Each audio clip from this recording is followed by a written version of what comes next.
Let's dig just a little bit deeper into viewport configuration in 3ds Max.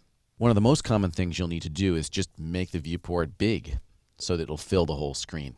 The button for that is at the very extreme lower right hand corner of the interface. It's called Maximize Viewport Toggle. And when I click on that, the active view fills the screen. Once again, however, you're probably going to want to use the keyboard shortcut for that instead. And that is Alt-W. So hold down the Alt key and press W, and that will minimize or maximize the currently active view. Additionally, let's look at the configuration menu.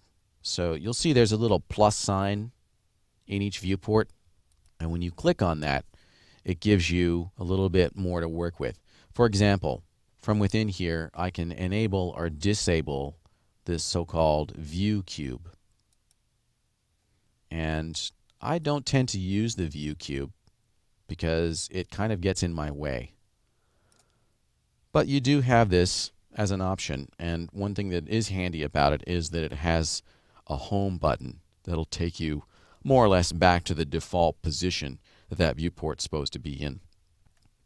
But I don't tend to use the view cube because it's really easy to accidentally click on something here. So I can disable it from this menu. View cube, show the view cube. Turn it back off again. Additionally, there is a configuration dialog for the viewports. So if I go into Configure, we'll get a pop-up dialog here that gives us many options for the viewport configurations. And the most important one here I just want to point out to you is the layout. So you have different layout options. So, we're going to be using the default layout in this course, which is the perspective view and then the 3 ortho views, the typical 4 viewport layout. But just to illustrate, you can also choose different options. So here's a different layout. And if you want to change which view appears in a certain panel, you'll just click in that panel, and then you could choose a different view. And when I click OK, now you'll see I've got a different layout. Additionally, by the way, you can actually drag these bars in order to change the size of the various views. And if you right-click in the center of one of these intersections, you can reset the layout. What you don't want to do in 3ds Max is, if you want to make one view larger, and I've seen students do this sometimes where they'll just drag this all the way over like that. That's not really a very effective way of doing it.